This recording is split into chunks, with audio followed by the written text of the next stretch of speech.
Assalamualaikum warahmatullahi wabarakatuh. Kembali lagi di channel Nasihat Kehidupan Misteri.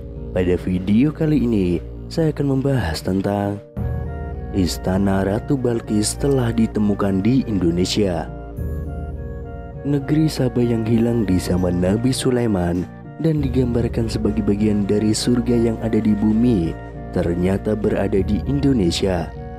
Fakta mengejutkan itu disampaikan oleh ahli matematika Islam Kiai Haji Fahmi Basyah Hamdi.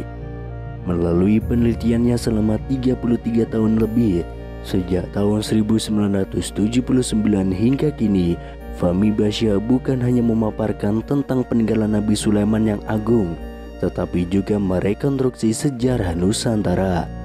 Al-Quran datang tidak hanya meluruskan ilmu tauhid dan akhlak manusia, tetapi juga meluruskan dunia kepurbakalaan kita, kata Fahmi Basyah. Menurut Fahmi Basyah, ciri-ciri negeri Saba yang pernah disinggahi Nabi Sulaiman dan tentaranya telah digambarkan dengan jelas dalam Al-Quran. Melalui kisah Nabi Sulaiman dan Ratu Balqis, kisah itu berawal saat Nabi Sulaiman berada di Yaman. Nabi Sulaiman meminta kepada burung hudhud untuk mencari sumber air. Setelah lama disuruh dan tidak kembali, bahkan setelah dipanggil-panggil, burung hudhud akhirnya kembali.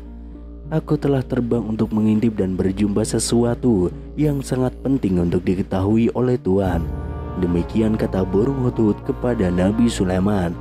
Pernyataan itu lantas mengundang rasa penasaran Nabi Sulaiman. Dilanjutkan oleh burung hudhud saat sedang mencari sumber mata air. Dia terbang jauh dan melihat satu negeri yang sangat indah. Negeri itu bernama Negeri Saba dan dipimpin oleh seorang raja perempuan yang dikenal dengan Ratu Balqis. Istana yang dilihat oleh burung hudhud itu menurut Fahmi Basyah berada di antara dua duku, yakni Duku Dawung dan Duku Sambirja, Desa Boko Harjo dan Desa Prambanan, Kecamatan Prambanan, Kabupaten Sleman, Yogyakarta. Pemakaian istilah Ratu Boko dalam penelitian ini sekedar untuk mengenali tempat, karena tempat itu sekarang bernama Istana Ratu Boko, bukan untuk mengatakan bahwa Ratu Saba atau Ratu Balqis sama dengan Ratu Boko, sambung Fahmi Basyah. Dilanjutkan oleh burung hudhud, Ratu Balqis dan pengikutnya bersujud menyembah matahari dan meninggalkan ibadah menyembah Allah. Dia dan pengikutnya juga telah disilapkan matanya oleh syaitan kepada perbuatan yang syirik. Setelah mendengar keterangan dari burung hudhud, Nabi Sulaiman marah besar sebab tidak ada Tuhan lain yang patut disembah selain Allah. Kemudian dia menulis surat yang isinya meminta Ratu Balqis untuk kembali ke jalan Allah. Surat itu diberikan oleh burung hudhud dan diterima oleh Ratu Balqis. Fahmi Basyah mengklaim surat Nabi Sulaiman itu ditemukan di dalam kolam istana Ratu Boko, terbuat dari lempengan emas, begitupun dengan tempat upacara menyembah matahari.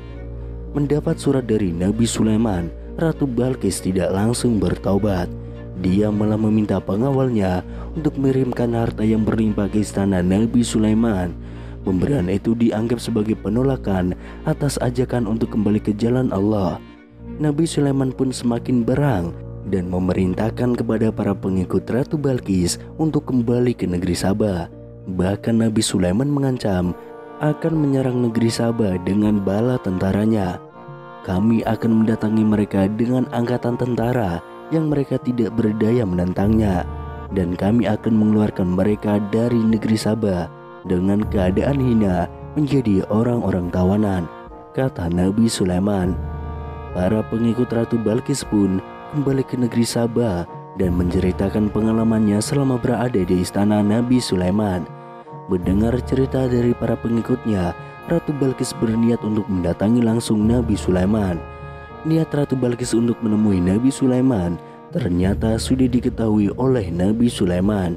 Dia lalu memerintahkan kepada para pengawalnya yang terdiri dari manusia, hewan, dan jin untuk membuat upacara penyambutan kedatangan Ratu Balqis.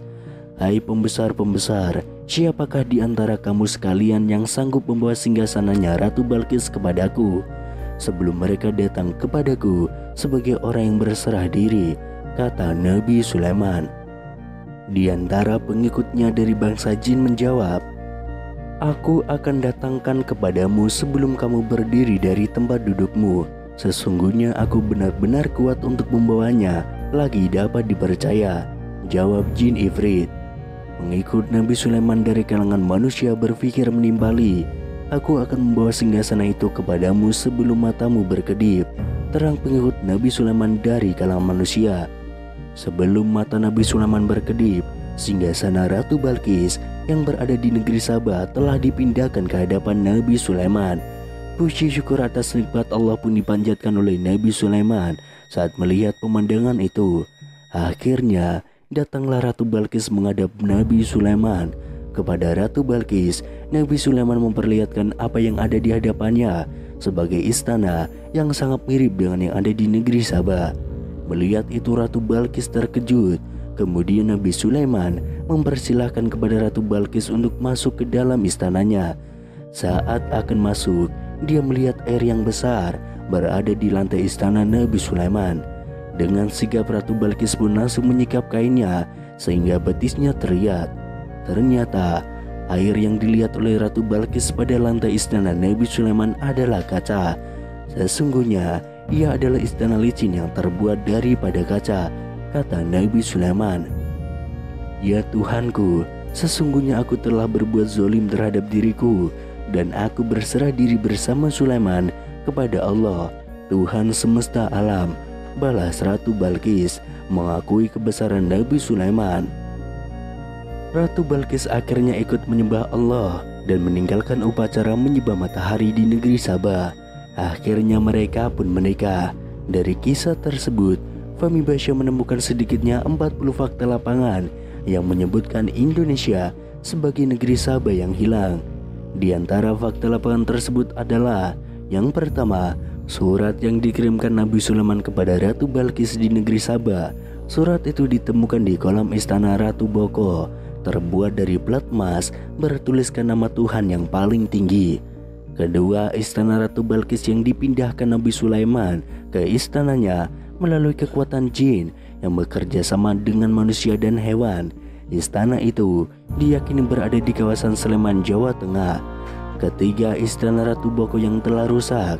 Menurut Fahmi Basya, kerusakan itu bukan diperbuat oleh tangan-tangan manusia, tetapi oleh tangan-tangan jin dan gaib. Hal itu terlihat dari bekas kerusakan pada batu di istana itu. Keempat adalah tempat bersujud menghadap matahari di istana Ratu Boko. Di tempat inilah Burung Hutut melihat Ratu Balqis dan pengikutnya sedang melakukan upacara menyembah matahari, dan juga masih banyak fakta-fakta yang lainnya yang menyebutkan bahwa istana Ratu Balqis memang berada di Indonesia.